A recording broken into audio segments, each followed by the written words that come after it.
정부가 수도권 4단계, 비수도권 3단계인 현행 거리두기 단계를 다음 달 3일까지 연장하기로 했습니다. 네, 백신 접종 완료자에 대한 인센티브도 확대됐는데 추석 연휴 가정 내 가족 모임은 최대 8명까지 가능합니다. 자세한 내용 최재욱 고려대 의대 예방의학과 교수와 함께 이야기 나눠보겠습니다. 네, 어서 오세요. 안녕하세요. 교수님 안녕하십니까?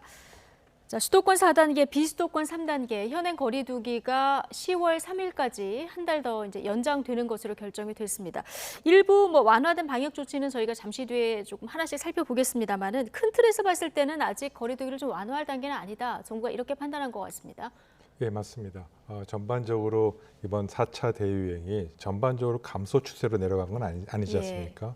따라서 정체 상태이기 때문에 현재 방역 수준을 유지하는 것이 정체 상태에서 또 추후 확산이 아니라 이제 감소를 내다볼 수 있기 때문에 우선은 유지하는 것이 바람직하다라는 것이 전반적인 판단이고 전문가 의견도 대체로 동의하고 있습니다. 예. 정부가 오늘 브리핑에서 이런 얘기를 했어요. 그러니까 현재 방역 강도를 유지하면서 또 예방 접종이 원활히 이루어져야겠지만 그렇다면 이 9월 20일쯤까지 환자 수가 한 2,000에서 2,300명 정도로 이제 정점에 도달을 하고 지속적으로 감소를 할 것이다. 이건 좀 어떤 근거로 봐야 될까요? 네, 여러 가지 그 과학적 근거가 있겠죠. 우선 이제 감염자 추세를 수리적으로 평가하는 부분이 우선 이제 그걸 통해서 나온 결과인데요. 지금 5일에서 20일까지 2,000에서 2,300명이니까 사실 이미 우리는 8월 달부터 2,000명이 넘는 날이 꽤 있었습니다. 맞습니다. 그래서 사실은 정체 상태 계속 유지한다는 측면에서 그렇게 말씀을 전체적인 드린 큰 거고요. 틀에서의 정점이란 얘기겠네요. 네, 맞습니다. 그러나 이제 불확실성이 좀 해소된 부분도 있습니다.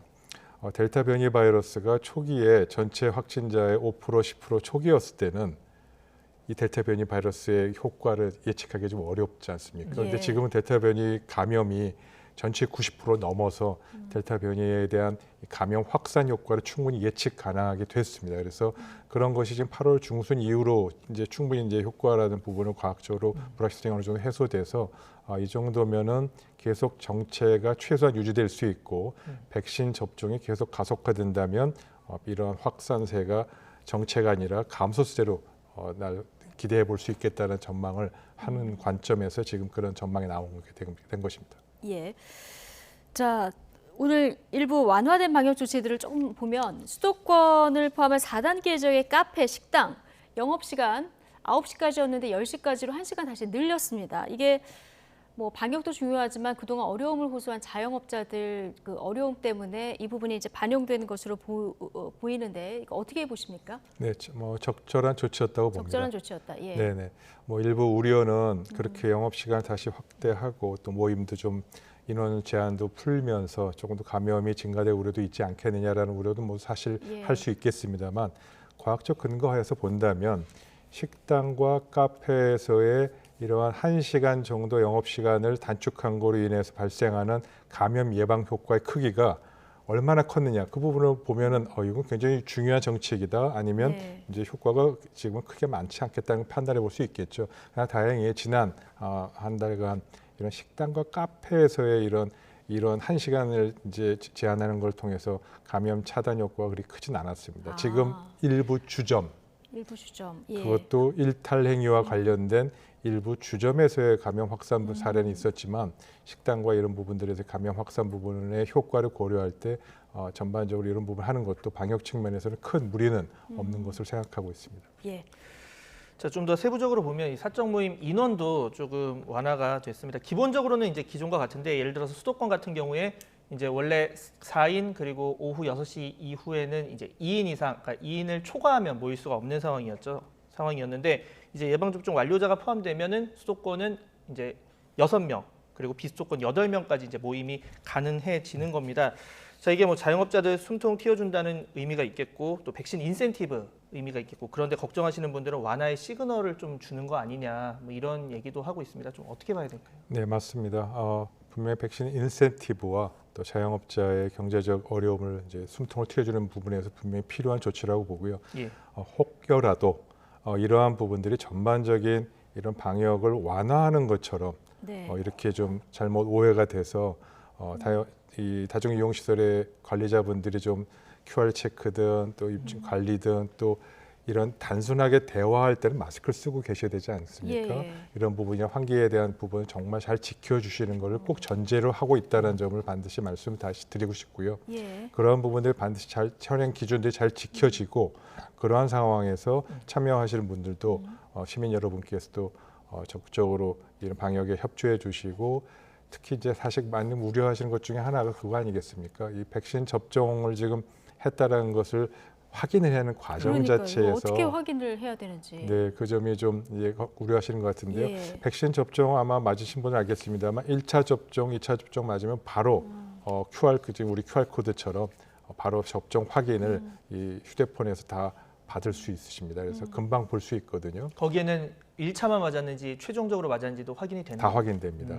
그 1차 접종, 2차 예. 접종 날짜까지 다 나오기 때문에 예. 그런 부분을 통해서 적극적으로 쉽게 확인이 가능하고 또 그 부분도 협조도 이 시민 여러분이 적극 보여주셔야 되니까요. 네. 그 부분도 협조를 꼭 해주셔서 이로 인해서 서로 불편함이 없도록 했으면 좋겠습니다. 예.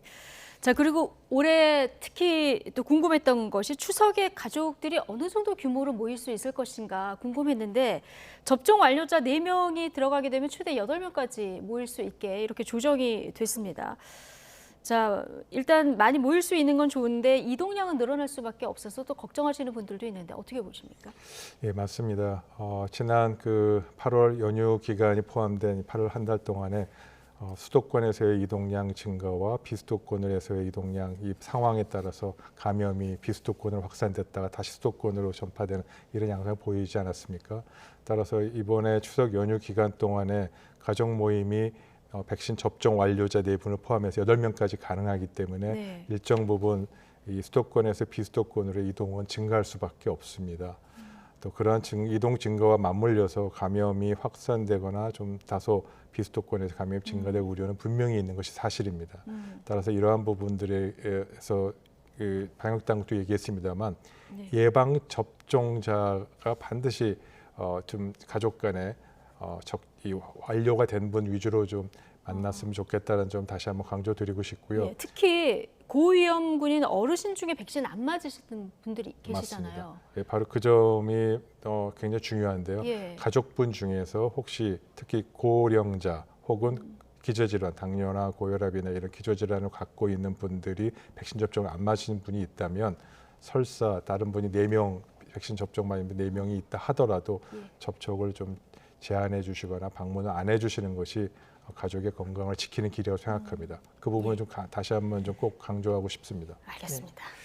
자, 이 추석 연휴 요양병원이나 시설 면회 관련해서도 바뀐 내용이 있습니다. 일단 거리두기 단계에 상관없이 방문 면회가 허용이 됐고 이건 뭐 물론 이제 면회객까지 모두 접종이 완료됐을 경우에 방문 면회가 가능한 거고 둘 중에 한 명이라도 맞지 않았다면 비접촉 면회로 하긴 하는데 자, 이게 접종 완료자가 많기 때문에 이렇게 했겠지만 또 일부에서는 고위험군이고 하니까 일단 만약에 혹시라도 돌파 감염이 된다면 또 우려하는 목소리도 있고요. 좀 어떤 점 주의를 해야 될까요? 네, 뭐 지금 하신 말씀 그대로고요. 가능하면 그런 이 면회가 접촉 면회가 예. 허용이 된다 하더라도 가급적인 비접촉으로 면회가 좀 하는 방향으로 하는 것이 좀 필요하지 않을까 또 힘들게 생각이 거기까지 들고요. 갔는데 비접촉 면회를 하는 게 또 쉽지가 않으니까. 예, 물론 그렇습니다만 예. 뭐 제 개인적인 얘기를 말씀드리면 저도 부모님이 계셔서 그저께 가족이 같이 가서 바깥에서 만났어요. 이제 네. 유리벽으로 이렇게 놓고 요양원 바깥에 계시고 안에 우리 부모님 계시고 다 그렇게 많이 하시거든요. 그래서 예. 뭐 그것도 또 이제 하다 보니까 또 익숙해지고 괜찮으신 것 같기도 합니다. 물론 사람에 따라 다르겠죠. 거기까지 가서 손도 잡아보고 싶고 그랬는데 근데 다시 한번 강조드리고 싶습니다만 방역의 예방 접종이 보편적으로 국민 예방 접종이 다 완료되는 이제 그 순간이 되면 결국 위드 코로나로 결국 가게 될 때는 이제 몇 달 남지 않았거든요. 예. 그때까지 사망률과 치사율을 낮추는데 제일 중요한 것은 접촉 면회입니다. 네.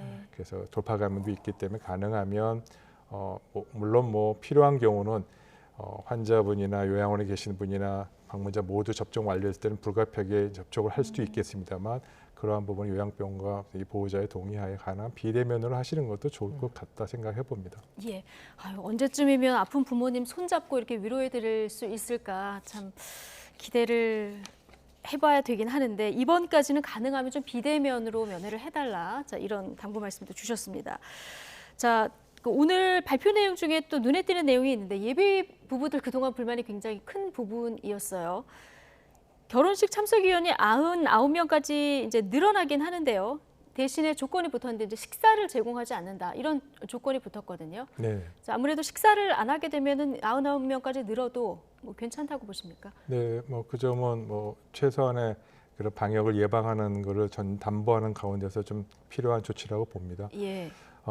아까 말씀드린 취식을 즉 식사를 제공하지 않는 것과 또 하나의 조건은 가급적이면 이 방문객의 축하객, 하객의 동선과 또 이 사람들의 이런 공간을 분리하는 여러 가지 다양한 통해서 99인까지 참여 인원을 허용할 수 있다는 부분은 불가피한 조치인 부분이 분명히 있고요. 네. 다만 이제 그러한 경우를 하더라도 참석자라든지 하객 여러분의 이 명부 작성이라든지 또 QR 코드를 통해서 이런 관리하는 부분은 잘 지켜야 될 것입니다.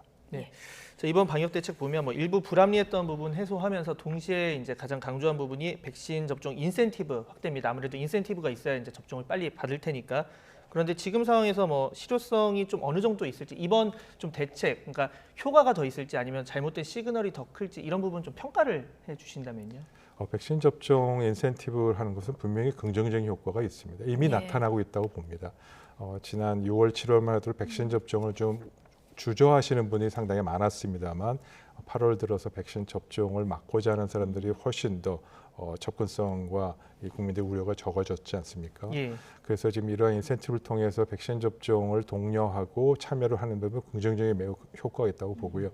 다만 전반적으로 현행 거리두기 이 시스템을 유지해서 가되 보완한다는 차원에서 지금까지 말씀 백신 접종 인센티브나 또 이런 여러 가지 사적 모임 완화나 이런 부분도 보완 차원에서 한 것이기 때문에 네. 큰 틀에서는 매우 좀 적절하다 그리고 불가피한 조치였다라고 생각하는 것이 전문가들의 견해입니다. 아, 예.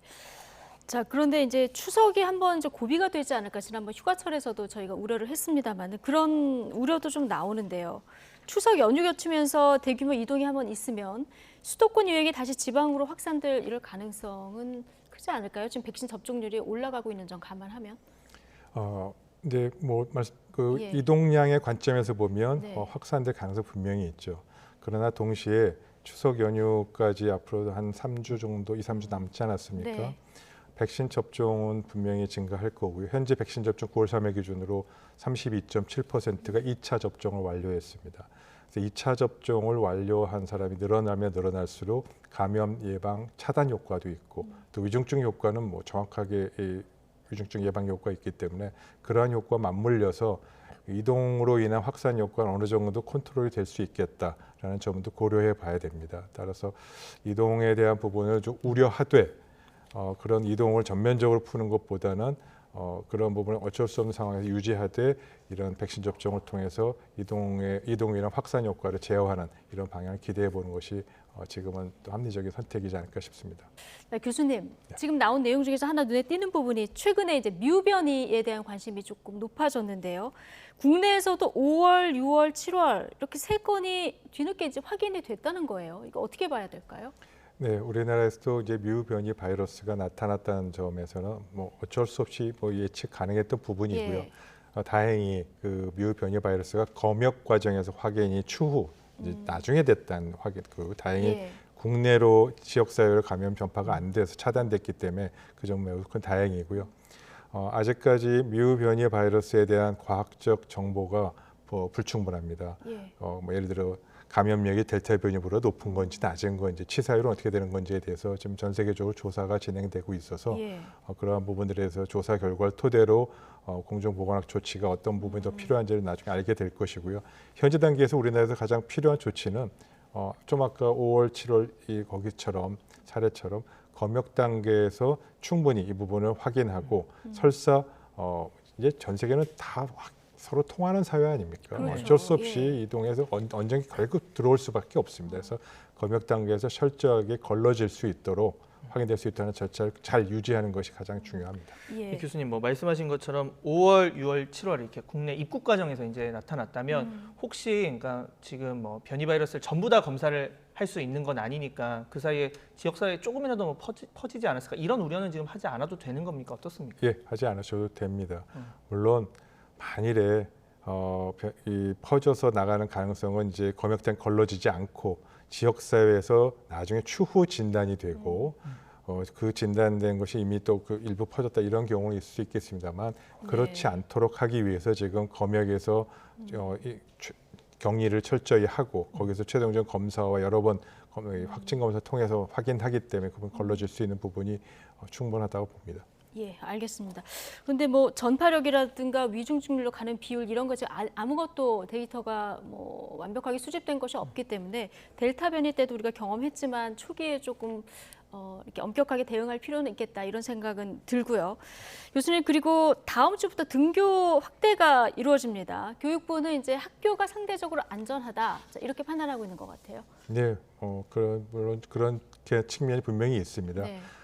왜 그러냐면 학교에 계신 이제 교직원분들은 예방 접종이 거의 다 완료됐고요. 80%가 다 넘었습니다. 특히 뭐 특수학교나 또 이 특수 그 교육에 종사하신 분들 거의 93%, 95% 가까이 예방 접종이 가능해졌습니다. 그래서 그러한 측면에서 또 학교라는 특수한 이 제한된 외부의 접촉이 차단된 그런 공간에서는 일단 상대적으로 코로나19로부터 감염 예방으로도 안전하지 않느냐라는 게 교육부의 기본적인 입장이죠. 전문가분 동의하는 부분이 있고요.